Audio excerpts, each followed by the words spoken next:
Hey everybody, hope you're doing well. How are you all? I'm covered in dog stuff again. I need to start peppering myself off here before I do a stream. Hope you're all well. Hope you're all well. It is Thursday. What day is it? June 5th. Nice to see you all in chat hanging out tonight. How's everybody's week going? Hopefully well. Been a little bit quiet on the Starjump front, obviously. Got past our big St. Jude Play Live push for April and May, but it was a lot of fun. Chat, how are you tonight? Chime in. We're going to talk about the Apollo. We're going to talk about some other ships as well tonight. We just had the PU monthly report go live. What was that, yesterday? So there's a little bit to talk to there, or a little bit to talk about there. If I can get my words right.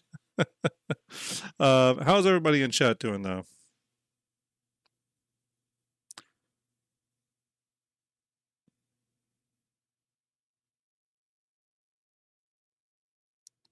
See, one second.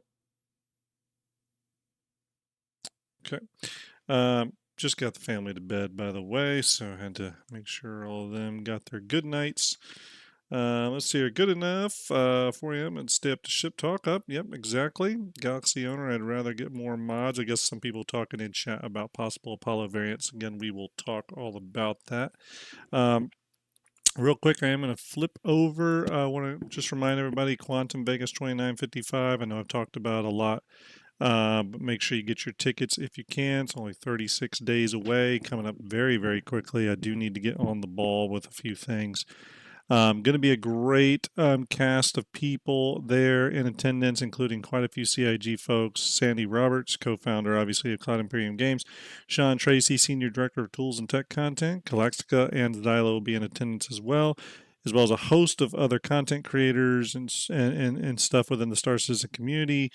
Soul Citizens, Commander Fran, Paul Shelley, the Astro Historian, EE Studios, yours truly, DePoets, etc. It's going to be a great time. Make sure you get your tickets while you can. Again, coming up super quick. I really need to kind of get on the ball, getting that all ready. Let's see here. Nice to see some of you all popping in even at this odd time. I know this is not the normal time that I do a weekly chat. I usually do them during the day, but I just had some incredibly busy days. Those of you curious about the Perseus giveaway, I said that was going to start sometime the end of this week. More than likely will start on Saturday. I am just finalizing a few of the giveaway parameters using Gleam, which the only thing I'm trying to 100% make sure it works before I start to give away is the ability to manually add entries to specific people's names. The reason is that everyone who donated via St. Jude is going to get extra entries in the Perseus giveaway. Okay. But if you did not do any donations towards St. Jude, but you were just there to watch the streams and all that and be part of that event, there'll be plenty of ways for you to get entries. I think there'll probably be 4, 5, 6, something like that, ways to get entries. Some of them are very simple, just going to our YouTube page or making sure you're subscribed over there, follow us on our Twitters, all that kind of good stuff. One of them is going to be retweet one of the posts related to the giveaway. So there's going to be a lot of ways you can get entries into the Perseus giveaway. Probably let that run for like a month, probably, and then we'll do the giveaway. So that is coming up. Just be patient with me as I get it all finalized and locked down. I just want to really be able to make sure with Gleam that I have the ability to put those extra entries in there. Bunkerfist says Patreons get bonus point. Well, normally I would, but I want to be careful on that. That doesn't seem like I'm doing like paid to where you can like buy yourself extra points into the giveaway. I'm sure I would get a lot of negative feedback from something like that. So probably won't do anything like that. But do appreciate the Patreon support, everybody, for any of you all that do support through Patreon. It does go a long way. That money is used for 3D rendering, pumping out stuff for Fleet Viewer, posters, not necessarily printing posters for winners, but making sure I can do the high res renders of the posters, which I use for multiple giveaways. All that kind of good stuff. I use the Patreon money to also go towards challenge coin creation and stuff like that. So anyway, we are here tonight to talk a little bit about the monthly report. I'm going to bring up specifically, we're going to talk about ships tonight. Ships tonight. Great to see everyone in chat, by the way. I know a lot of you did the old 07s. 07 to you all. I don't want to miss out on any names there, but really glad you all could hang out tonight in this kind of off time here. Let me just get a few windows popped up here. First thing I'm going to bring up, I think that's a good place to start, is just bringing up Truther says I'd be in bed, gotta get up at 5 a.m., but this show's worth staying up for with my fellow star junkies. Yes. Carver, hello, everybody. Hello. Yeah, this will be a little bit of a short show because it's late for me too, but I did want to get a little bit of a dialogue going tonight. Just to be able to touch base with you all about this monthly report because there's some kind of interesting, juicy stuff in it. So I'm going to go ahead and click over. We're going to specifically talk about ships tonight. There's some other good stuff in the monthly report, but we're just going to focus on the spaceships because those are the ones that I can most easily talk about without doing a bunch of research right now. So it says here, as usual, May was an extremely busy month for the vehicle content team as they supported new releases, progressed with upcoming vehicles, and kicked off projects for the next year or so. So as you know, the ship team is sometimes working on ships that are, 18 months away, 2 years away, et cetera, et cetera. So there can be quite a bit of lead time with some of these ships. So that's what you're seeing there. Says here in Europe, so it essentially means in the Manchester studio, 4 unannounced ships progressed. The first officially entered production, which means it's literally, it's white boxes just now starting. The second progressed towards its upcoming white box review gate, which means they've got the white box in a pretty good place, and they're going to do essentially a review gate, check out the ship, make sure it's to metric, make sure the ship has a good interior flow, all that kind of good stuff. And if it passes that review gate, it will proceed to the next phase. The third continued down the production pipeline with the artist currently awaiting feedback from the LOD Zero review. So LOD Zero review is the really high res mesh. Usually it still needs a little bit of work done to it beyond that, or what would be considered final art. So they do have to push things like decal work, additional greeble and geometry work, stuff like that. But LOD Zero is pretty far along. And then the fourth received considerable attention during its white box phase, particularly around the cockpit entry requirements, as it will receive an entirely new enter and exit animation, something rarely done to this level. Quite a bit to think about there. The only thing I could think of when I was thinking about some kind of crazy new enter-exit animation would be perhaps maybe it's some sort of Xi'an ship, some sort of alien ship that uses like anti-gravity or something like that. Like maybe this is a ship that, I mean, who knows? Maybe it hits you with a beam or something and lifts you up 0G into the cockpit. Who knows? I mean, it could really be anything. Obviously, we're not getting a lot of detail there. For already announced ships, the Anvil Paladin progressed through Grey Box, benefiting from the recent work on the Anvil Asgard to help speed up its creation. Now, this is something we heard similar with the RSI Perseus, in that the Polaris's interior kit really helped it along. I would suspect that the Paladin's going to borrow very heavily from the Asgard and the Valkyrie kind of interior build kit. So if you're a fan of the Asgard and Valkyrie interior, you're probably going to be a fan of the Valkyrie.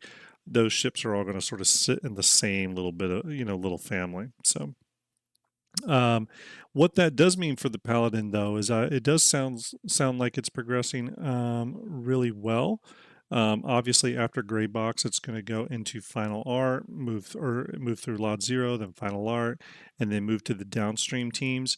For those of you curious about it landing this year, I do think it's looking good for end of year for this ship. But there's a 101 things that could get in the way of that. We are going to talk about that more here as we start breaking down some of these ships specifically.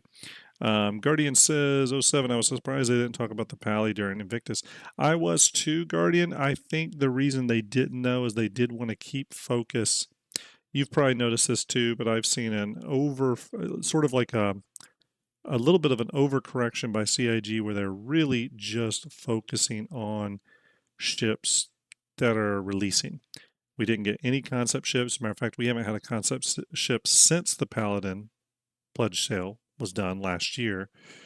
And they haven't really been going into detail on upcoming ships. We haven't heard a lot about the Ironclad. We've gotten brief hints about the progress of the Perseus primarily through these monthly reports, but nothing where the ship team's really talking about it. They seem to be very focused on the ships that are soon to be released. So I think that they wanted to keep that focus on the Asgard, which probably was a good decision. The Asgard sold like hotcakes.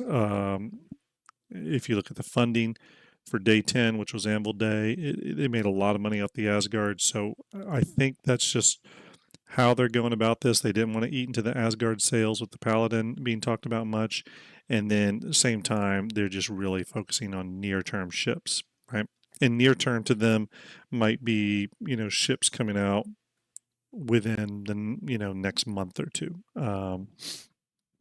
Bunkerfist says they have shown a few concepts, but not sold any. Yeah, I mean, a few concepts, but a lot of those were last SitCon, right? And then the Paladin concept in IAE. I don't think we've seen any new concept ships since then. Correct me if I'm wrong, though. Continuing on, the Consolidated Outland Pioneer continued its long and extensive white box phase. They have a quote from the ship team here that says, "The sheer scale and complexity of this ship means it is a longer than normal phase." This is 100% what I figured would be the case with this ship. While most ships can get through the pipeline in about 18 months, I'm going to warn you all now, the Pioneer is for sure going to be a 2-year minimum ship. 2-year minimum ship. It's a monster, and there's some other reasons why it's going to take them a long time. We're going to go into that when we talk about the Pioneer here shortly. Aiden says, out of curiosity, Sergeant, from what it says for the Ironclad Drake kits in this report, could it be released in a few months? I don't know. That's the interpretation I got from that. Well, let's continue on here now that we're talking about the Ironclad. So it says here, after a short pause to help close out Invictus ships, work resumed on the Ironclad with a focus on blocking out every room with the appropriate Drake kits. That's interesting. There's two things to pull from that. Now, when VMXEO was going through the game files for the 4.1.1 build, he noticed within their kits, okay? I don't think let me see if I have an example of that. I don't think I do, but let me check just to be sure. I don't think I do, though.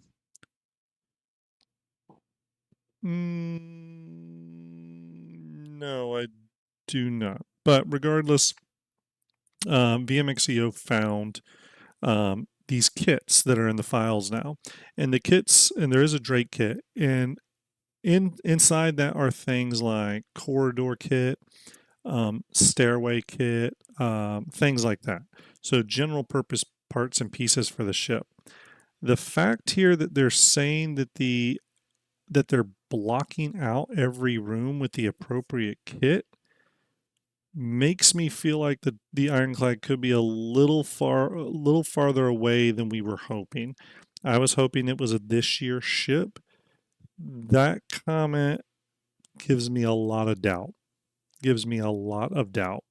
Um, so if you were like me, really hoping to see the Ironclad this year, I think you should maybe start mentally preparing that it may not be the year for the Ironclad.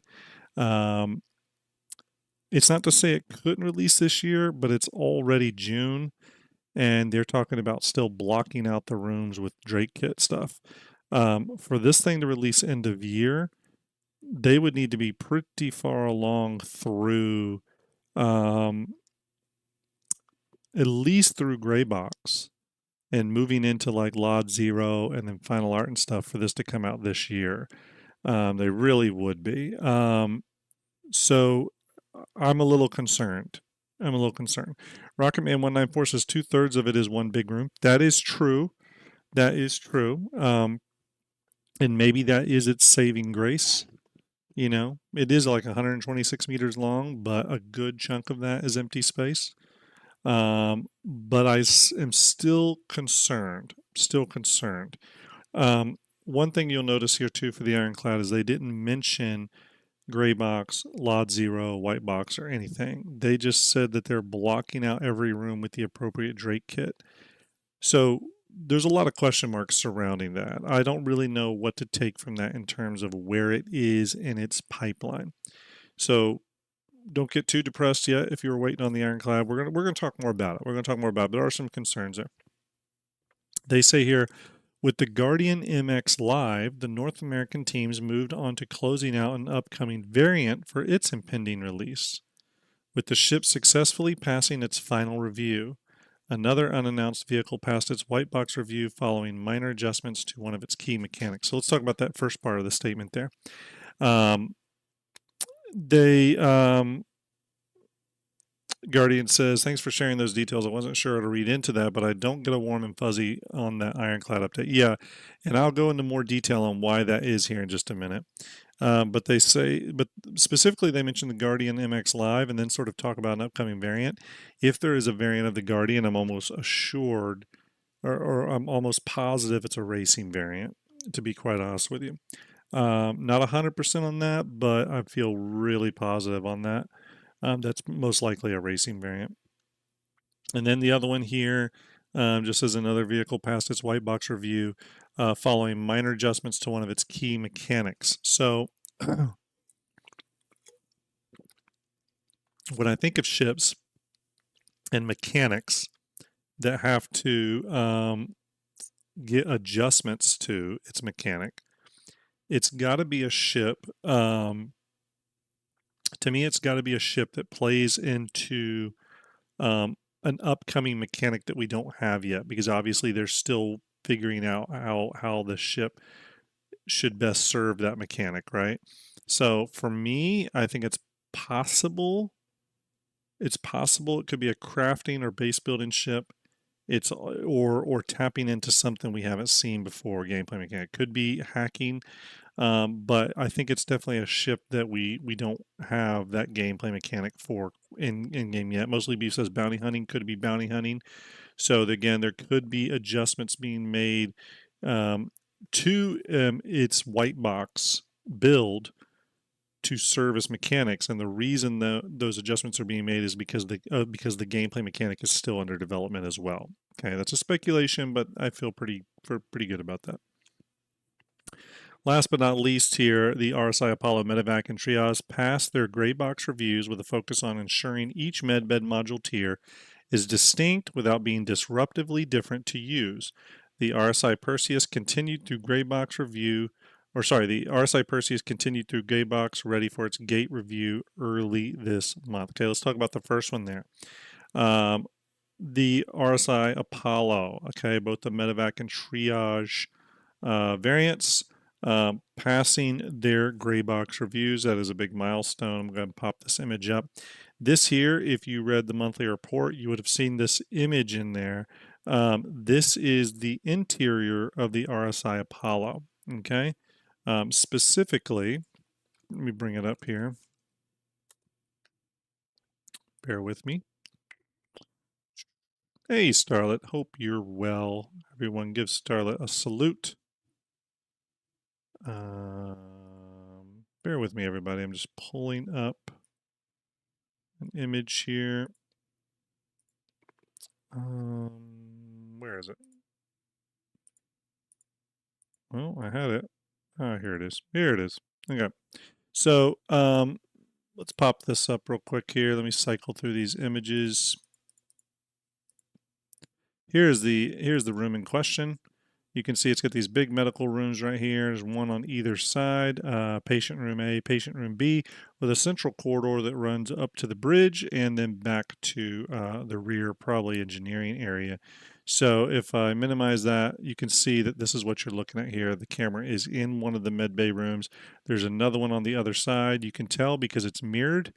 You can see this shelf right here is mirrored over here with the central corridor between the two. So again, that is the interior of the RSI Apollo. Here is the top down thing.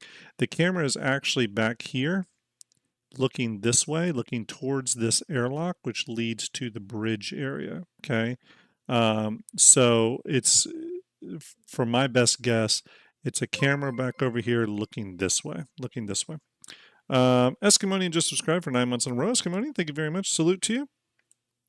So that, and you can see here the two med bays, and then going back to here, that's what you're seeing here. Now, obviously, this is gray box. What they're going to do now is Bingo says camera is looking aft. I thought so at first too, Bingo. There's a couple reasons why I think it's looking to the forward though now. There's actually there's a number of reasons I think it's looking forward. I could be wrong. I'm not 100% sure, but there's a couple reasons I think it's looking forward. Um, uh, so that's where I'm at with it. But again, I could be wrong on that. I could be wrong on that. But there's a few details I think that say it's looking forward to me. Now that being said, you see the geometry here is pretty, it's well defined, but it's lacking a lot of details, especially a lot of palm decals and a lot of the just intricate sort of final art level, LOD 0 level work. Essentially what they're going to bring over is they're going to bring over the RSI Zeus kit, and they're going to use the Zeus kit to build out the interior of the Apollo civilian ship. Or civilian, I think they're going to use the civilian kit for the RSI Apollo series. So, I like the look of the interior. I love the big windows. Actually, I love ships with big windows. Great looking medical bay. I'm sure when this gets totally built out, it's going to feel really nice. What do you all think in chat? What do you all think of this interior image of the RSI Apollo?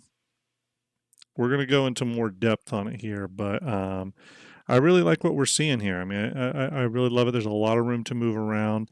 I was hoping that we were going to get the Apollo alongside additional medical depth or some sort of actor status tier 2 system. Don't know if that is still the case. It still could be the case. CIG hasn't said as much. We do know actor status tier 2 was under development for quite a while before we stopped hearing about it. And supposedly actor status tier 2 does involve things like cybernetics and other stuff like that. So who knows? I mean, who knows? Maybe this regen crisis that we're going through right now with the in-game stories, maybe that is going to culminate into things like cybernetics and stuff. It's very, very possible, right? Yeah. So Rec Gaming says, "Do you think they'll use the military kit for the triage?" I don't. I don't. So Rec, I think they're going to keep them very similar in terms of interior looks. There's going to be some color changes, but I think this is going to borrow heavily from the civilian kit. And civilian may be the wrong word. I think the way CIG classifies these kits sometimes, and I'm going to speculate here a little bit, is I think they look at them as like warship kit and non-warship kits. Civilian, if you want to say that, but they're sometimes applied to military ships. It's just if it's a warship or not. That's sort of what I get. But I mean, maybe I'm wrong. I just don't see them using the Polaris interior kit for the triage to differentiate it. That could be cool if they did that, but I don't see them doing that. Um, Guardian says I was pleasantly surprised they're working on both the triage and medevac. I like the TAC med bed, and I'm looking forward to the look of the Apollos. Yeah, it wouldn't surprise me too, by the way, if when they're working on this, that's when they're going to do the touch ups to the Polaris interior.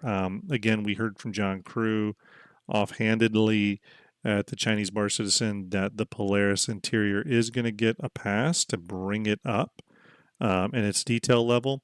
I have no doubt the medical room is going to be included in that discussion or in that work. It's probably the biggest complaint amongst people. So yeah, I think what we're seeing here though is going to be borrowed heavily from the Zeus kit, maybe with a few parts and pieces from the Polaris and the Perseus, but primarily the Zeus kit. Okay.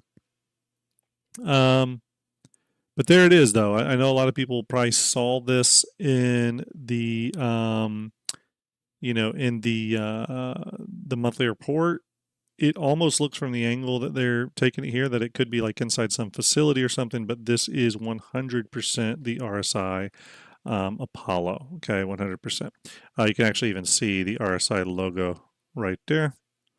But this is definitely the RSI Apollo interior. Really cool looking. I think it's for medical related orgs. This is going to be the ship to have for sure. The ship to have. So there you go. We'll come back to that a little bit. RSI Perseus continued through gray box, ready for its gate review early this month. Okay, let's talk about the Perseus, shall we? Obviously, the Perseus is our giveaway ship coming up. Perseus is, as John Cruz said, is going to be heavily borrowing from the RSI Polaris, kit, which is a little strange specifically because the Perseus is a really, really old ship and the Polaris is supposed to be the state of the art new ship.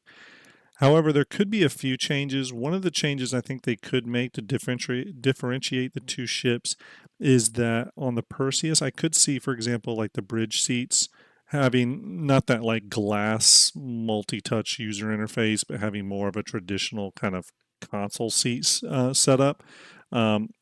And just a few changes like that, I think, could differentiate the ships in terms of their timelines enough to where they feel different.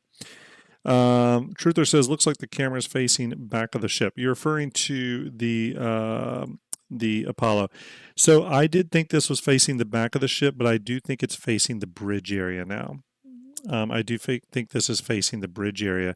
And part of the main reason I think that, just so everyone is clear, is there, and this could be right here. This looks like a possible door right here, this area right here, but it's a little hard to tell. This panel right here could signify that this is a door, but what we do know is that these two medbay rooms have ways to get in them from the rear of the ship. So I feel like we would see a more prominent door right here if that was the case. So I think the door is behind us. Also, the door to the bridge is smaller than the aft door, and this door looks kind of on the smaller side. So I think we're looking forward. I think CIG just sort of switched it around, to be totally honest with you. Now, I say that, I could be wrong. I know Bingo said that the camera's looking to the rear. It definitely could. I'm speculating here. I'm just taking some clues into why I think it's looking forward. But we'll find out soon enough, I'm sure. Going back to the Perseus, though, the ship is interesting. If it just passed its gray box review, that means it's going to go into Lot 0 and Final Art. And the funny thing there is that is actually where production on the ship could speed up quite a bit. The reason is because that's where they're going to start to really bring over that Polaris kit. Okay. What we don't know is if they took an approach similar to the Polaris, where the interior was lagging behind the exterior, or maybe with the Perseus, the interior is farther along and the exterior still needs a lot of work. We don't really know how that's currently working, or if the Perseus is just taking the more traditional route of it all kind of moving through at the same time. However, We do know that CIG has been working extensively on the Perseus for a while now. We do know that it seems to be going through a rapid development. I guess I feel pretty confident in saying, and you may ask, well, why do you think it's going through rapid development? I think I'm basing that off of a statement they made where they said that the Perseus started production not long after the release of the Polaris. Okay, Polaris went out last IAE. If that's the case, that means the Perseus has been in development for about, let's go ahead and say December. So let's go ahead and say 6 months, right? Let's be generous, say 6 months. That is too short for a ship of this size, but they're already in gray box, like doing their gray box review gate, which to me suggests an expedited development. That could be a sign that they are targeting the Perseus for an IAE release, meaning they're working extra hard on it. They put more artists on it. The goal is to kind of get it done and get it out. Normally, for a ship of this scale, it's a 100-meter ship, by the way. It's about 15 meters shorter than a hammerhead, but still a pretty large ship at 100 meters. If this was something they weren't trying to push out by IAE, I would expect them to still be in gray box phase or going into gray box phase after 6 months of work like this. So read into that as you will, but I do think the Perseus is in a state of expedited development. Okay. Some people talking about the size 8s. Yes. So the gun, let's go to a nice image here of the guns here. You can see the guns here. Originally, these were bespoke size 7, dual size 7s, and they're on both the top, and then there's one on the bottom as well. You can't see the one on the bottom, though, in this picture. Is there one that shows the bottom? No, maybe not. Maybe not. I thought that side profile shot showed it. I guess not. But there is the dual size 7s on the bottom, dual size 8s. Now, those have been upgunned. They are now dual size 8 ballistic cannons, or we think ballistic cannons. That may have switched now too. One of the things that leaked out was that they are essentially named their size 8 Medusa cannons. I think is the name of them, Medusa. They are bespoke, so they are going to be true size 8s. We do not have any size 8 guns in the verse at this stage. I can only think of one, maybe two other ships that have size 8 guns in their concept build. One would be the Kraken. It has a dual size 8 on the nose. And then, chat, correct me if I'm wrong, doesn't the Merchantman have size 8 guns on the front sides of the ship? The port and starboard nose side of the ships, aren't those size 8s? Correct me if I'm wrong, but I think they are. Yeah, Bingo says Merchantman. Yes, yeah. So what I think we're going to see, is I think they're going to release the Perseus with some kits. Okay, controversial. I'm not sure how you all feel about that, but it wouldn't shock me if the Perseus has possibly a beam kit with it that replaces its turrets with its dual size 8s with maybe dual beam turrets or something. Who knows? I think they could get creative with the Perseus. I would like to see that. I would love to see them go back and add some kits for the Hammerhead. Pretty much any of those large ships. And here's why I feel that. And here's why I feel pretty strongly about that. I want them to give these big ships that take a lot of development time on CIG's part, I want to give them as much flexibility to different play types as possible.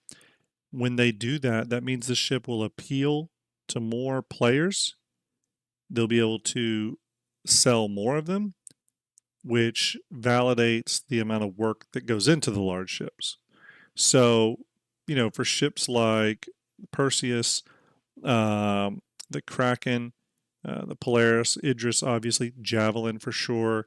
I personally hope CIG thinks about kits for those.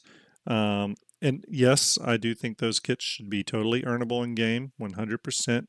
I really hope, I don't know if they'll do it, but I do really hope that CIG will make the Idris kits available in game somehow soon.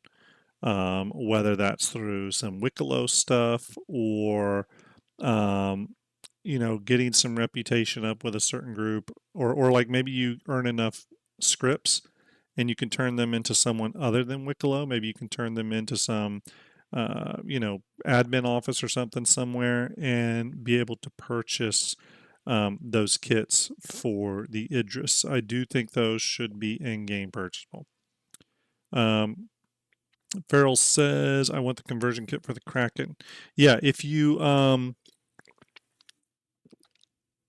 a Kraken in the store during Kraken sales, you will see a Kraken privateer conversion kit. I can probably show you all what that looks like here. Bear with me. But I think those kits are ultimately good. Again, they're giving to me, they're giving maximum flexibility for those big ships, right? And I think that's key. And that even gets that could apply even to ships like the Pioneer or the Orion or anything that's big like that. Let's see here. Do I have it? Yeah, let's see here. So here you go, everyone. I'll show you real quick. This is my buyback pledges here. You can see there is a privateer conversion kit, contains 3 items. Does it pop up the information here? Yeah, so it's $350. The privateer conversion kit essentially contains the conversion kit, which switches the hull of the Kraken from base to privateer. It is a full ship conversion, by the way. Okay, full ship conversion. Also comes with lifetime insurance. I purchased this with credit and threw it in buybacks. I don't think I want it, but I wanted that option. In the future, I think I'm primarily going to be using the Kraken in its base form. But what I could see is I could see some kits come along that change some of the weapon loadouts for the Kraken. I would, for example, love if it's dual size 8 at front. I would love if they had an option to change that to a dual size 8 beam weapon. I really enjoy the beam weapons. I would love to see that. Again, just more options. I think the Kraken will definitely get the PDC options that the Idris had, where you can either go with the PDCs or the weapon, the PDC missile turrets, etc. So yeah. Charlie says Google Kraken Privateer conversion kit still available, and you'll get an old version 1 store link I used to use. So, I think it's only available during Kraken sales, if I'm correct. Maybe I'm not correct on that. It's possible I'm not correct. um, Jay Birdman says buyback tokens will be issued on this Saturday, June 7th. Good reminder. Good reminder.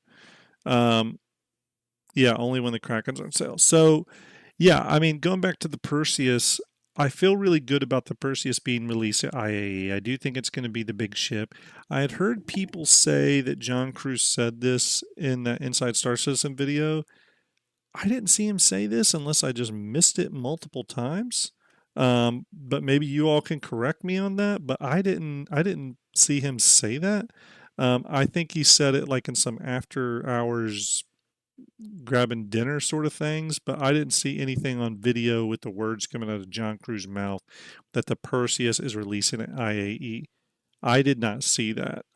Chat, correct me if I'm wrong and give me a timestamp, but I did not see that. I did not see that. So yeah, let me know on that. Let me know. Thoughts on the Paladin's progress? Let's move over to the Paladin real quick. I think the Paladin is, out of all these ships, the one with the highest percentage. Well, that and the Apollos, I think those have the highest percentage of releasing this year, for sure. I think the Paladin's probably coming this year, which would be interesting because that would mark two you know, medium, large, medium anvil ships to release this year, Asgard and Paladin. If I had to guess, not that they've changed their development pipeline because of this, but if I had to guess, um, they probably want to get the Paladin out because of how well the Asgard sold. Again, if you look at the sales data on day 10, and again, some of that could have been other ships, but it's very likely they sold a shit ton of Anvil Asgards. So yeah. Let's see here. Brutus says, I think they're shooting for IAE. Yeah, possibly. Jay Birdman, have a good one. Salute to you. Let's see here. The Paladin, though, is an interesting ship. I am interested in this. It does have the quad size 5 turret up top. It is a beast. I think this is going to be a great ship for 3 buddies to run around in, do missions in. I think it's going to be a flexible platform for that to sort of bring the pain. I think it's going to be a great base patrol ship. So, for example, you have a large base where a lot of your future industrial aspirations are occurring at. The Paladin is going to be a great ship to patrol the outskirts of that base, keep it under lockdown. Because I imagine anything comes into range of that base, ground, or in the air, it's over for them. Again, a dual size 5 on the top turret, and then on the wings, what is it on the wings? Is it dual size 4? I forget. Um, let's see here. So it's 1 size 5 remote quad turret and 2 size 4 dual turrets on the side. So just an absolutely crazy amount of firepower. This remote turret up here too. Here's the big question. When CIG does release turret blades, which are coming, I can promise you, is the pilot going to be able to put a turret blade in there that gives them control over quad size 5s? You know what I mean? That's something to think about. What is that going to ultimately mean? Um, Pilot controlled quad size 5s in a ship this small and this beefy, going to be pretty dangerous combo. Pretty dangerous combo. Again, small crew requirement: 1 pilot, 3 gunners. Essentially, it's a single pilot, remote turret operator for the top turret, and remote turret operators for the 2 side turrets. Has a really cool shadowfall paint. 53 meters long, which puts it. It actually puts it in the large category for me, but in the smallest. It's like the smallest large ship now. I put the biggest medium ship at the Mole, which I think is 48 meters. So this would be the smallest of the large ships at 53 meters. That's the way I look at it. I'm pretty sure CIG would classify it that way as well.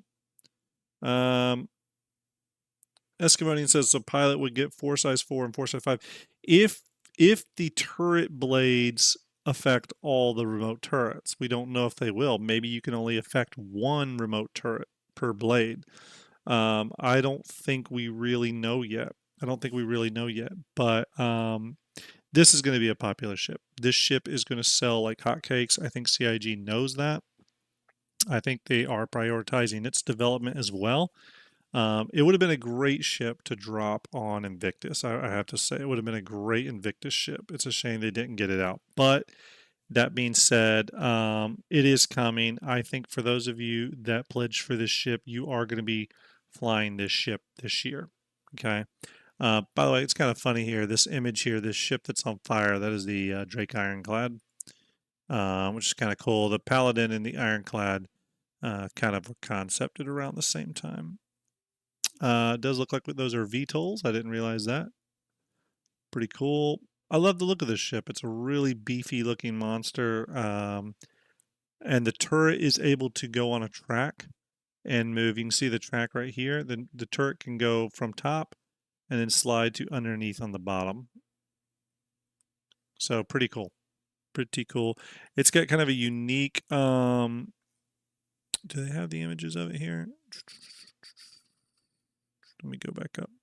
It's got these unique cockpit layout where there's 2 seats on top and it looks down and you see 2 seats on the bottom. I think that's really kind of cool. You can kind of see underneath here is a Drake ironclad. You can see the engine layout, and then you can see up top here on his MFD, you can see the 3 engines representing the the ironclad. So, Carmen says maybe the server blades in that ship will just act like an AI in any other ship, like an AI hammerhead. It will target the near ship. Yeah, possibly, possibly. We don't know for sure, but that is very possible. But yeah, Paladin. I do have this ship in buybacks. I am interested in this ship for security patrol purposes, but there's a lot of other ships I would take over it. That fit more into my industrial gameplay loops, but I do really like the look of this ship. I think CIG did a great job designing it. And obviously going by the Asgard, it's going to sell really good. So that's the Anvil Paladin. Now let's talk about another ship they talked about pretty heavily, and that is the Consolidated Outland Pioneer. This one, obviously, they referred to it being in White Box Review. And oops, 1 second here, real quick, everybody. Just a minute, just a minute.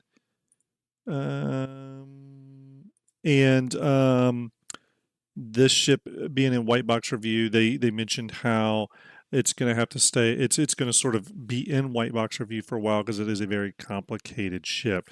Now, the ship has gone through many permutations from its original concepting, of which they explored a lot of different options, to what we got in 2017 when the original concept pledge went out. Where at that time the ship was very much a kind of mobile factory that opened up, completely transformed, turned into this big open air factory. Definitely that is not what the ship is now. However, a lot of its interior design work and stuff has stayed largely the same. Again, the Consolidated Outland kind of art kit. These arrows not work? Oh, interesting. The ship has grown a lot, so a lot of this information on the transmission page is not super accurate anymore. However, we can go back to, oops, let me bring this up. Bear with me, everybody. My computer is thinking.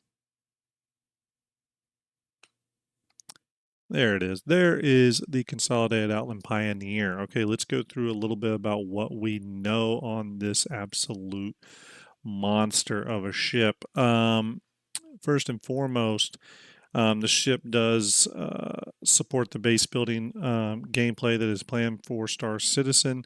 AMD 300, thank you very much. I appreciate that. Salute to you. Hopefully, you were talking about me. So the ship has been completely updated to work with the currently concepted and in development base building gameplay. Okay, that CHE talked about at CitizenCon last year.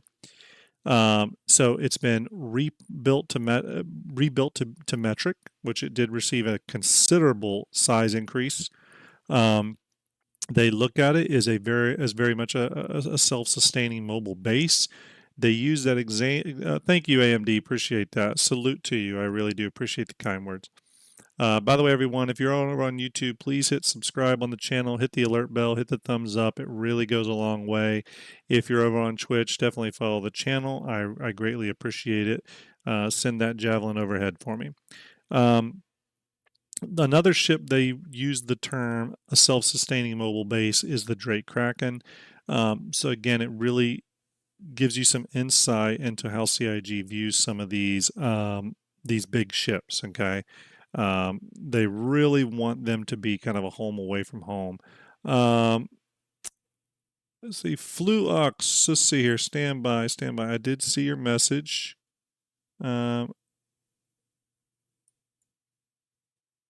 No, I did not forget you. You're on my list. So Fluox, hopefully I'm saying your name right. I have a list of all the people that are getting custom Fleet Viewer skins. Let me talk about that actually really quick because there may be some people that have those questions. Okay. If you won a custom Fleet Viewer skin, or you want a Starjump poster, any of that kind of stuff, those things will start being processed next week. Okay, posters will be processed next week. And then if you want a custom Fleet Viewer skin for in-game, if I haven't already got your ship details, I'll be reaching out to get your ship details, and I'll start working on those ships next week. The plan was to always put those into Fleet Viewer post Invictus launch week because I did need to get through Invictus. So I'm moving into a phase of about to start working on the custom Fleet Viewer skin. So Fluox, nope, I haven't forgot about you. Your name's on my list.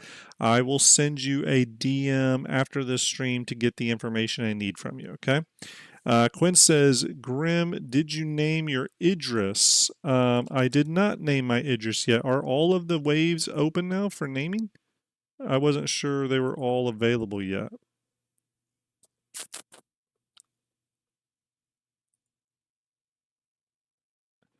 Yeah, no worries, Fluox. I just haven't gotten around to it, but don't worry. It's your name is on the list. It is on the list. It's up to wave 4. I actually think I'm wave 5. Believe it or not. I ended up getting the Idris kind of late in the game. And I got the Idris. How and why did I get it? I actually can't remember the circumstances that caused me to get it. I'm actually looking now. No, I don't have the ability to name the ship yet. I'm on wave 5. I'm on wave 5. So it's still going to be a little bit for me. Hey, to Poets, hope you're well, everyone. Salute to Poets in chat. To Poets, I hope you're doing well. To Poets, obviously going to be at Quantum Vegas 2955 along with me. To Poets will be one of the hosts. Really excited to meet him. North says Starjump Grim Sunday for Wave 5. Okay, so I'll be able to name mine on Wave 5. I do then know the name I'm going to choose for it. Hopefully it's not taken. We'll see. Yeah. The Poets will be at the Toronto Bar Citizen this weekend as well. Awesome. I hope it goes well. Hope you have a great time. Say hello to people on behalf of Starjump. And yeah, I'm looking forward to meeting you, the Poets. Love your content. I bought the damn, I'm losing my brain here. I bought the 9800 X3D based off your review, actually. So I built a new computer around some of your review information. So thank you very much. And I've been very happy with it. Very happy with it. Yes, the self-sustaining mobile base, the ship does have onboard facilities for medical, crafting, refining, extraction. One thing I want to talk about with that, and I'm going to circle back to the Kraken, but this can also go into other big ships like the Orion, Javelin, stuff like that.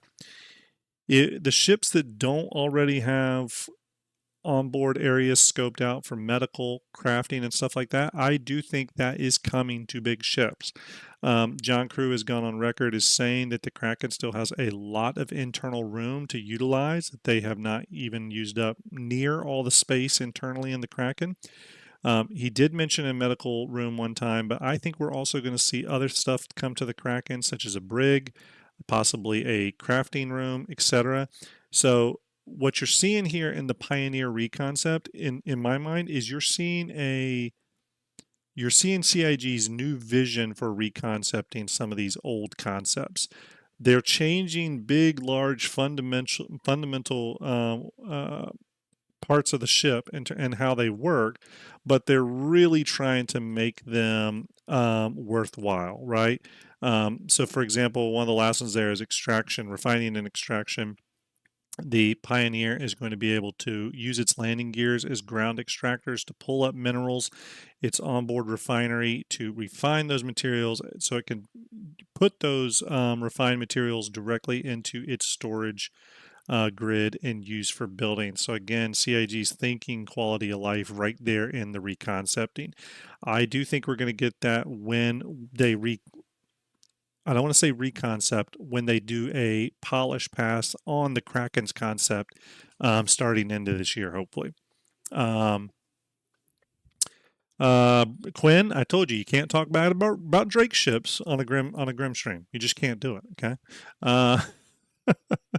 Depote says, what did they say about the amount of SCU it will have? The SCU has been upped on the Pioneer. It is now going to carry 1,000 SCU. 1,000 SCU. So quite a bit. Quite a bit. You may be able to stuff more in there. There's still quite a bit of unused space in the Pioneer, though, so I could see them reworking that a bit. Now, for those of you that are familiar with the exterior of the Pioneer, obviously the ship does not open up anymore. Previously, this large arm up here would swing out 90 degrees, and the ship itself would actually stretch horizontally by, I think, about 25 meters, and then completely open up and turn into kind of a big open air factory.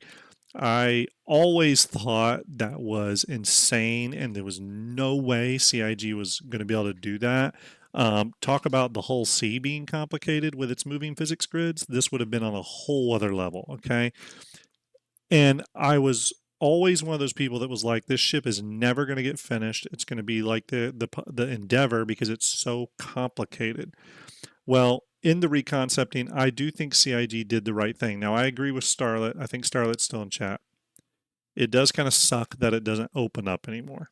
That would have been cool to see if it kind of opened up and transformed into this big factory. I do think we sort of lost something there in terms of just coolness, 100%. But they concepted this ship in a way that the damn thing will get done. Okay, they reconcepted it in a way where it's like, okay, this thing is actually doable now. Okay, so the arm doesn't swing out 90 degrees anymore. Another reason that was a good decision is with the way the ship transformed before, you would have never found a place to land this ship that would have been big enough to land. And what it would have done, it would have artificially limited where you could even build your base, because you would have to have built your base where the Pioneer can land, right? Which would have been insane, because when that arm reaches out 90 degrees, I think it turned into 200 meters wide, 200 meters long. So it would be just completely insane to find a nice little area for your base. You would have been limited to like big fields, essentially, big open areas. Switching this to more of a drone based base building gameplay loop, I think was really smart by CIG. The Pioneer can just be in and around the area, sending its drones out to build the base wherever you want to build it. Okay, so this arm does not swing out anymore. The ship has gotten a little wider in general and longer by quite a bit. So it's gotten longer by 53 meters, I believe it is. Am I right on that? 53 meters. I think it's 253 meters long now. So a very big ship. This ship is bigger than the Idris now, if you were curious.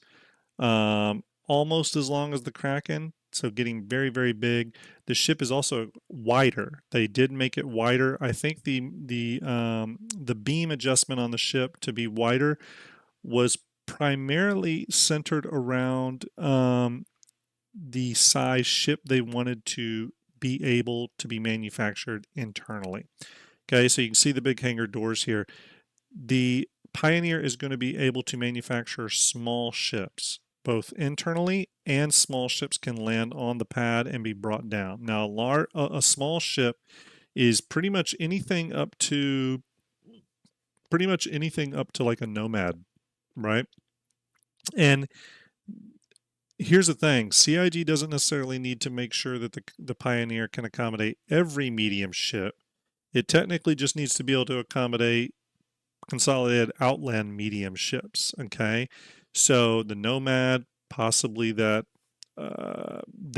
silhouetted consolidated outland ship that we saw, this one here, whatever this is.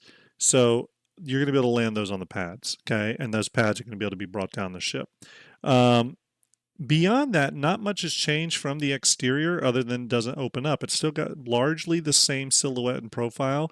Again, when they take the Kraken through its reconcepting phase or concept polish pass, hopefully at the end of this year, you're not going to see the exterior of the Kraken change much. You may see a few small additions and adjustments, but it's still going to be the ship you love, okay? Same thing I think with probably the Orion. The Orion will change some, but not fundamentally. It's still going to be mostly the same silhouette. One of the big areas I think it's going to change on the Orion is going to be its engines, actually. The only caveat I would say are two older ships, which would be the Crucible and the Genesis Starliner.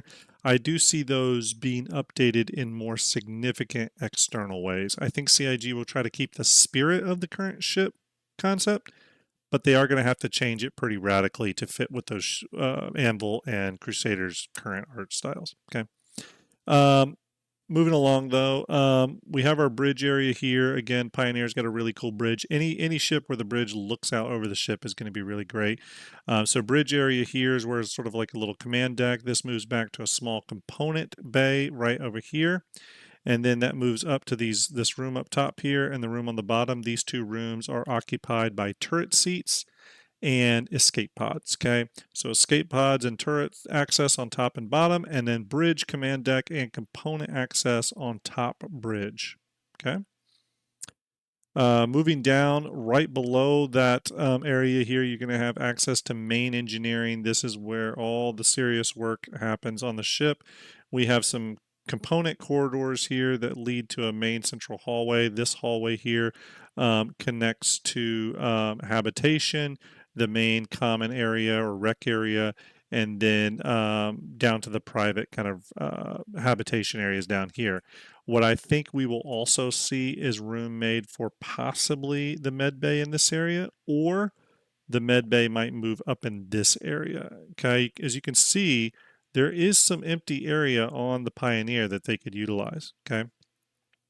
Moving this way, this right here is essentially access to the control stations for the fabrication hangar. This is the fabrication hangar. Again, supports up to uh, Consolidated Outland Nomad size ships, so you can fit a Nomad comfortably in here. Okay, for those of you that have a Nomad, you know how big that is. That will sit comfortably in here. You control the fabrication hangar through this console up here. The doors will open up on top, so you can actually just take off in whatever ship directly up. It also has a hangar or a door and ramp that can open up, so you can drive vehicles out the front of the ship. Okay.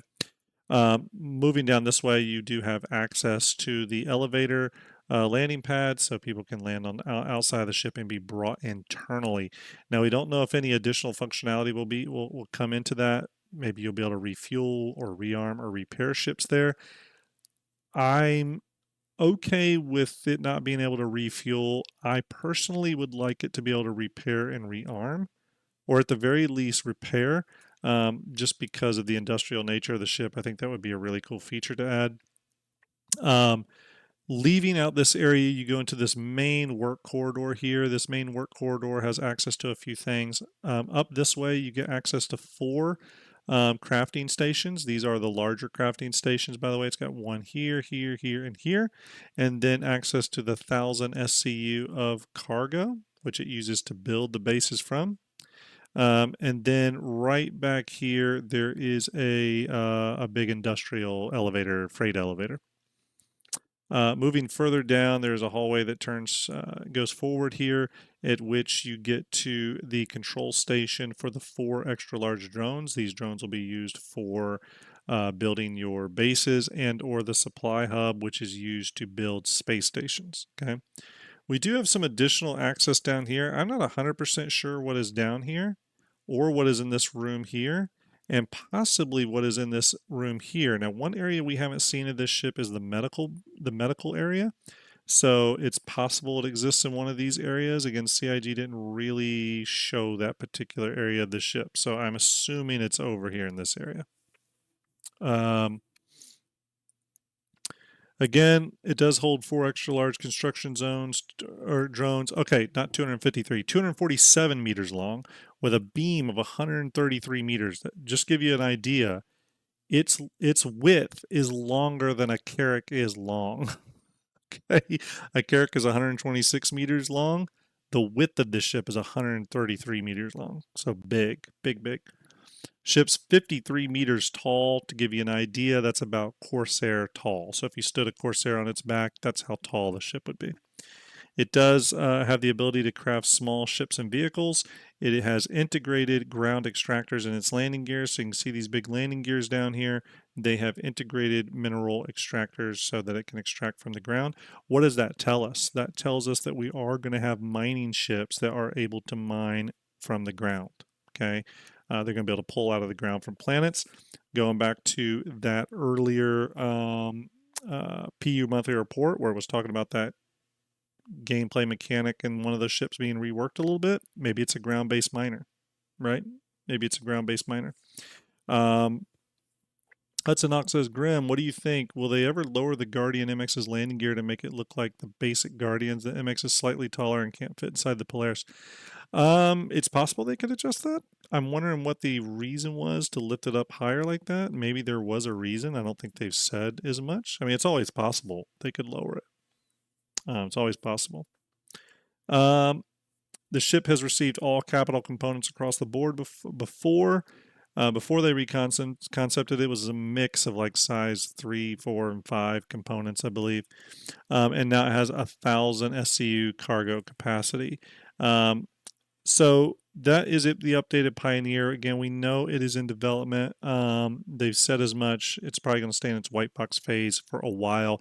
It's got quite a few things that are just new. Okay, ground-based extractors, fabrication hangar, crafting stations throughout the ship. There's a lot in this ship that we've just never seen before.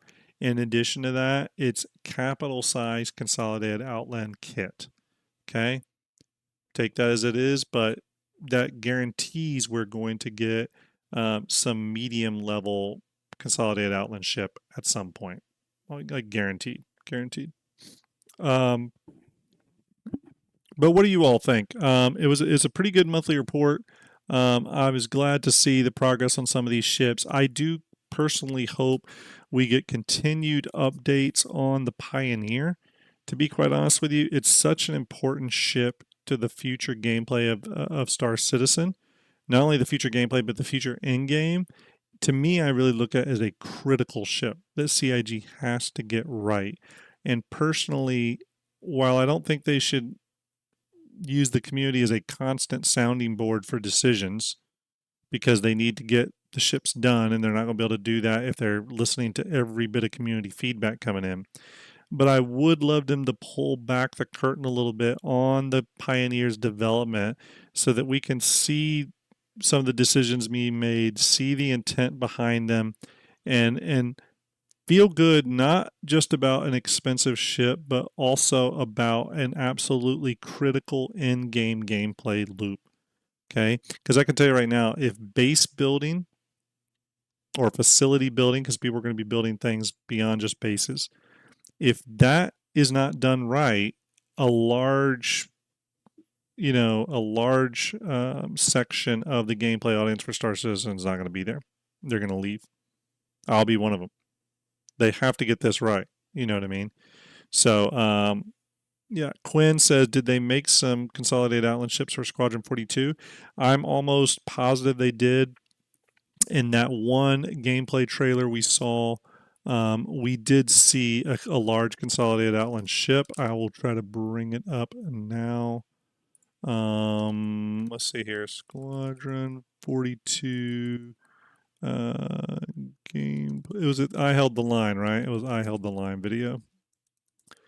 Let me bring that up real quick and I will show you. Let me swing this over here. Why is this at low res? Terrible quality here. Let's bump that up. Let's see here. Let me fast forward just a little bit, everyone, and we'll see that consolidated outland ship that Quinn is talking about. It's coming up right here, actually. There it is. See this big ship coming? This big ship here is a consolidated outland ship. You may ask, why do I know that, or why do I think that? It's based off of a few clues. There's a few panel lines that are really interesting and are unique to the Pioneer's original concept that I see here. So I'm suspecting that this is a consolidated outland ship. It does have some of the same shape language. It looks like Consolidated Outland. It's got the same ultra-wide horizontal bridge. This looks like a massive refinery ship of some sort. So I do think it's possible they have some exterior kit developed for Consolidated Outland. Now, we don't know if this ship has an interior or anything, and it very possibly doesn't, but we do know at the very least they have some large scale Consolidated Outland stuff to work with, right? Hudson Hawk says, will it be possible to buy the Pioneer in-game or upgrade to it via CCU in the future? I wonder why they're limiting access to this ship. Well, just like any other limited hull ship, they're just limiting it to some degree at the time. You 100% will be able to buy a Pioneer in-game, though. CIG has already said that every ship will be purchasable in-game. Every single ship, even the Idris M. Even the Idris M. It also wouldn't surprise me if in Star Citizen 1.0 you're even going to be able to go after like a Saber Raven. I do think every ship will be attainable in game. Some of them are going to require really long rep grinds or really long quest chains or whatever. But I do believe CIG is going to stick to that and make it to where every single ship is going to be able to be purchased in game somehow. Now maybe not just purchased outright. You may have to do some sort of rep run for it, right? Oh, Yacht Club just rated with 53 viewers. Yacht Club, thank you very much. Salute to you. How's everybody at the Yacht Club doing? I'm not sure who was all on today, but I'm assuming Ariana, Stem, Joran, Sigelian maybe. Who was all over there today? Hopefully you all had a great stream and had a great time. We're just talking about the PU monthly report. We're talking about the ships that are currently in the pipeline. Talked a little bit about that, speculated a little bit on them. I hope you all had a great stream over there. DePoet says, I keep my Saber Raven in my Idris. Great place for it, DePoet. Great place. I'm jealous. Wish I had one. Griffin Gaming RPG, greetings citizens. Griff, I hope you're doing well. We've talked about Quantum Vegas 2955 quite a bit tonight.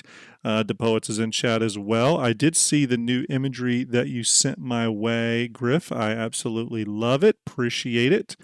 It's going to be an awesome event. Again, Yacht Club, thank you very much for the raid. T-Nightster, I hope you're doing well. Jaron, Ariana, everyone over at Yacht Club, I hope you're doing very well. Hopefully I get to see you all soon in person again. That would be great. I saw Stem at an Equinox. Haven't met Jaron in person yet. Ariana I met at Equinox. So yeah, it'd be great to see some of you all in person, hopefully soon. But yeah, we're talking about the Pioneer a little bit. It's a ship that, as you know, is in white box, an extensive white box phase, very complicated ship. I'm having a great night, Yacht Club. Thank you very much. Having a really good night. Love talking spaceships. What am I going to do? It's my guilty pleasure. But again, we're just talking about the critical nature of the Pioneer and how we hope CIG remains a little bit open with their progress on the Pioneer through its probably lengthy development process. I think the soonest we would see the Pioneer, the absolute soonest, would be IAE 2026, but even I don't think that is possible. I think it's a 2027 ship, but it's possible soonest we could see it into 2026. Bottom line, though, it's an extremely complicated ship. Beyond just being a big ship, it's a ship that contains gameplay that is not in game yet, and it does things that no other ship does. Okay? Fabrication hangar, crafting stations, integrated ground extractors. 3 functions that no other ship has and that are not currently in game. They are contained on this one ship. Okay, and drones. Let's go ahead and add that one, even though I do think that's coming sooner rather than later. Drone gameplay. 4 major things this ship has to be able to do that are core to its gameplay, right? Jordan says, unlikely next year because unlikely to have real base building next year. Yeah, I mean, I think the stability focus this year has pushed all that back. Here's my thing on the Pioneer, though, and I was saying this earlier. It is so critical that they get the Pioneer right, because the Pioneer is so important to the end game of Star Citizen. Okay, to me, it's a critical ship. It's more important than the Idris. It's more important than the Kraken in terms of future gameplay, right? That I really want them to take the needed time to get the ship right. If it takes 2 years, if it takes 3 years, whatever the case may be, they need. It sounds like CAG is of the same mindset, though, where they're working through the ship. They've already said they're going through an extensive white box process. On the last monthly report, they mentioned that the ship was still receiving work from concept artists. And what that means is that even though they're white box building the ship, they're doing the white box phase of it, there's still parts, pieces, areas, and functionality of the ship that needs additional thought put into it. So they brought in the concept artist to sort of flesh that out before even white boxing it. That's something we haven't seen in a ship in quite a while. As a matter of fact, I think the last ship I heard them doing that for was the Polaris, and then the one before that would have been the Carrack.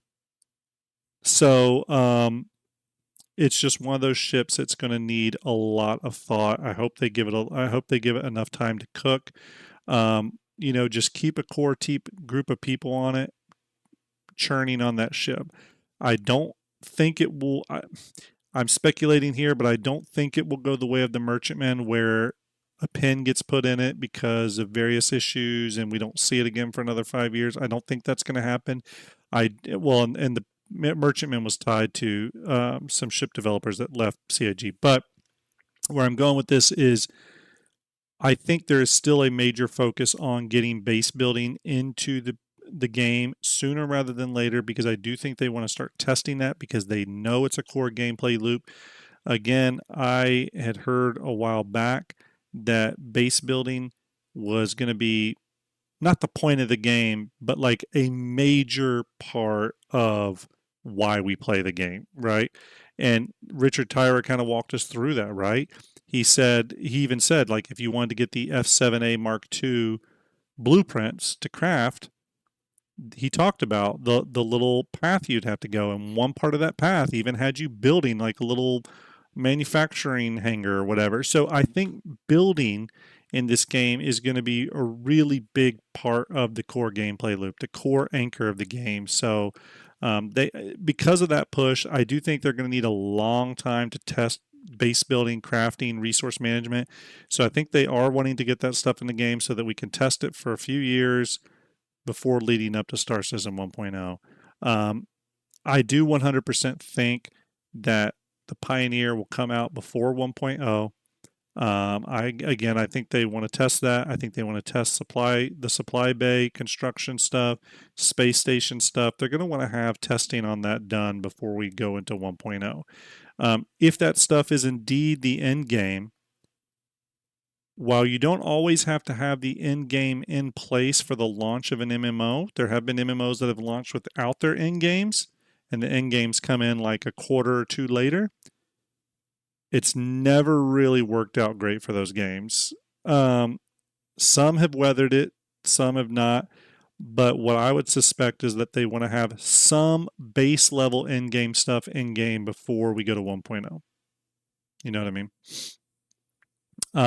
Brutus says, the good thing about the stability focus this year is hopefully CAG will be able to get the game ready for base building and not as many things break when it comes online. Yeah, I mean, again, it's the focus on stability this year. I hope we do see more progress on some of that core stability tech that needs to get done, namely transit and ATC. Those are two things I personally hope we get some additional updates on soon. I love the stuff that's been coming in to the game, but I really want to see the updates to the ATC and transit system, so elevators and the shuttles. So anyway, lots of ships in development. We've talked about a lot of them tonight. It's very exciting for me. Again, as you all know, I like to follow the ships. a lot of stuff coming. If you are an Apollo Medevac or Triage owner or a Anvil Paladin owner, I personally think that you're sitting pretty for those ships to come flight ready into the game this year. I do think, based off where they are in their progress, we will see those ships flight ready this year. Okay. Careless says, when will engineering come out? I think we're going to get some engineering in June, they talked about. Some engineering level stuff in June, and then more coming probably throughout the year. If you're a Perseus owner, I think right now I'm still a little Careless. Thank you for the follow. Appreciate it. You just sent the old javelin overhead. If you're a Perseus owner, I do think it's looking good for IAE. Like I said earlier, I won't go over all my reasonings again. But again, if you look at when the ship started production, which was directly after the Polaris released, it's only been in development for about 6 months, and it's already passed its gray box review.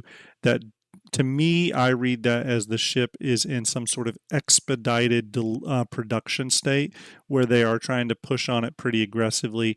So possible the Perseus could release it into this year. If they hit any sort of snags, it could get delayed, but it's looking good for the Perseus if they are in fact expediting it. Ironclad, a lot more shaky on that now. I would have guaranteed you the Ironclad was coming this year, but hearing that they're still blocking out rooms with Drake kit and explaining to you all what those kits are. So those kits are corridor kits, staircase kits, all that kind of stuff. I don't know. I'm starting to think the Ironclad could slip a little bit, to be honest with you. I hope it doesn't. I really want the Ironclad. That's like the ship I'm most looking forward to right now on the near term. And I'm a little concerned about it if they're still blocking rooms out, because remember, these ships have to go through, white box, gray box, Lot 0, final art, and then the downstream work, right? Downstream work can be visual effects, sound, other kind of stuff like that. Okay. So yeah, Joran says, agree on the Ironclad might slip. It could slip. We just don't know. CIG is still being a little cagey on what phase the Ironclad's in. They're not saying it's in white box. They're not saying it's in gray box. They're not saying it's in Lot 0. They're just kind of really not telling us yet. But a little concerning if all the rooms are still being blocked out with Drake kit. That could mean it's still got a ways to go. We don't know. 2 variants with that ship, by the way. So maybe that they have to take that into account. But yeah, again, I think if you're an Apollo fan or a Paladin fan, you could probably look forward to those ships coming, into sometime this year. The Poet says Ironclad DrakeCon 2026. So there was that funny message about DefenseCon this year where they said, "Hey, stay tuned. We'll be back next year, bigger and better than ever." Maybe that's what it is. You know what I mean? Maybe we're going to get hit with both Ironclads at next year's DefenseCon. I'd hate if we have to wait that long. I'm really, really excited about the Ironclads. They're really like my perfect kind of ship, to be quite honest with you. But, if that's the way it is, that's the way it is. It's a Drake ship, so obviously it's going to be awesome. Best manufacturer, of course. And we'll just have to wait and see. What that pipeline comes out. I would love for CIG to give us a tell us what development phase it's in, though. So, Jordan says, "Yeah, hyped for Ironclad, even if I hate owning Drake." Hey, look, Drake's best manufacturer. I'll tell you. I said it here first. I am a paid spokesman for Drake. We all know that. I have a Drake coffee mug. It's not up here right now, but I do have a Drake coffee mug.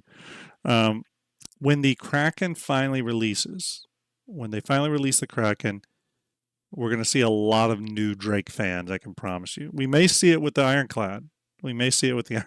But I do think we're going to see a lot of new Drake fans when the Kraken finally graces us with its presence in the verse.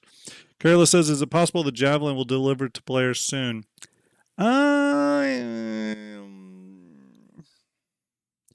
I think the Javelin is Squadron 42. Now, here's the thing, Careless, I'll say, is it possible CIG releases it early? Sure. They've released a lot early that we didn't expect. F8C, FA Mark II, the Idris. So it's very possible. I still think the Javelin is a ways away, though. I still think that's Squadron 42 launch or soon after Squadron 42. However, we did get some information on the Javelin, and there has been work happening with the Javelin. Couple little bits of about that. The Javelin used to have like 5 or 6 modular rooms.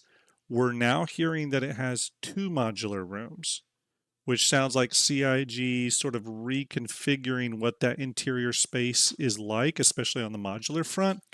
I'll be honest with you, I think that is a good sign. 5 modular rooms always scared me a little bit, like, oh God, this is turning into another endeavor. But with 2 modular rooms, I think that's uh, I feel a little bit more comfortable about that. So yeah. Quinn says, where did that come from, Grim? So supposedly John Cruz said that at the Chinese Bar Citizen, that is one of those sort of like after hours things. He said, I want you all to take that with a grain of salt. That could have been a mistranslation, but it kind of sounds right. 5 modular rooms, you got to think about that and how much extra work that brings to the table with a ship like the Javelin. It's already a big ship. And then how do you come up with 5 modules to further the gameplay? 2 just sounds a lot more doable. Um, I think the original 5 or 6 modular rooms that it was originally concepted with, I think that was like before John Cruz time. And I'm speculating here. I don't want to speak for John. Obviously, he's got his ideas. I just don't think John is keen on like having ships, with like 5, 6 modular rooms. I don't think he's super keen on the way the Endeavor is modularity works. So I think them simplifying it down to 2 modular rooms sounds like a modern CIG ship dev team thing to do. So, in addition to that, the another thing that was said was it was said that the Squadron 42 Javelin comes equipped with a dual size 10 turret, but the Star Citizen PU version has a quad size 9 turret. And I thought that level of specificity was kind of interesting. Again, I think at the very least it just shows that thinking is happening behind the scenes on the Javelin, possibly work is happening behind the scenes on the Javelin. And you know, it could be at some point, maybe it's IAE, maybe it's CitizenCon, whatever. CIG could pull back the curtain on the Javelin and kind of show us where it's at, because it's been a long time actually since they've shown it to us. The Great Warmate says, question, do you think the Apollo medbed configuration is going to be based on modules? No, personally, I think it's going to be 2 static setups. I think the triage is going to be 1 setup and the medevac is going to be 1 setup. I think with the 2 med bays, the med bay A and med bay B wings of the ship, I think there's enough room there for CIG to put bed configurations in there to really suit every need, especially now that med beds all respawn, which that's a whole other conversation. I don't know. I think they're going to be 2 static med bed configurations that are different from one another between the medevac and the triage, but I don't think they're going to be modular and that we can switch them around. CIG could go the other way and make them modular. I could eat those words, but I don't think they will. Jordan says they have been doubling down on modulated the last few years for future ship features, though. It's true, but we've also consistently seen those ships kind of like not get delayed, but like not be overly prioritized. I'm wondering if CIG does want to see. I'm wondering if they still have some work on the back end to do for modules. I feel like with the Retaliator, we never, just based off what I've heard, it sounds like they never fully got the modularity functionality how they wanted it. I would love to get an update on modules. I think it's time. I think it's time we get an update on modules.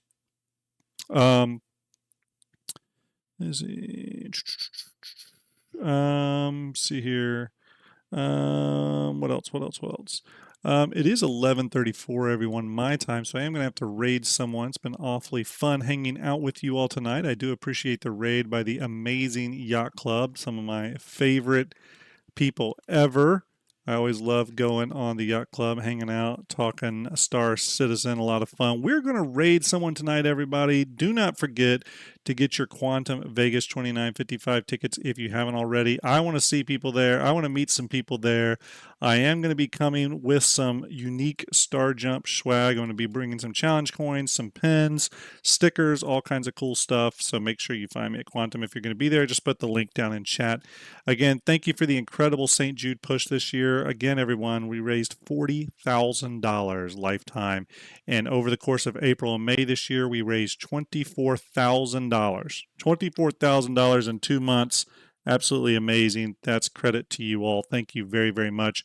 Again, I will start the giveaway for the Perseus probably on Saturday, okay? For those of you wanting to get in on the Perseus giveaway, that'll probably start Saturday, probably run through the month of June. Okay, probably run through the month of June. All right, everybody, I'm going to start the raid here. Make sure when you go over to Hangry Sarah's channel, you give her that Star Jump love. She's such an amazing, sweet, wonderful person that I hope you give her the same love you do that you bring to my channel. So do that for me. Everyone, have a great night. Thank you all for hanging out with me and talking spaceships. Appreciate it. Talk to you later. Have a good night.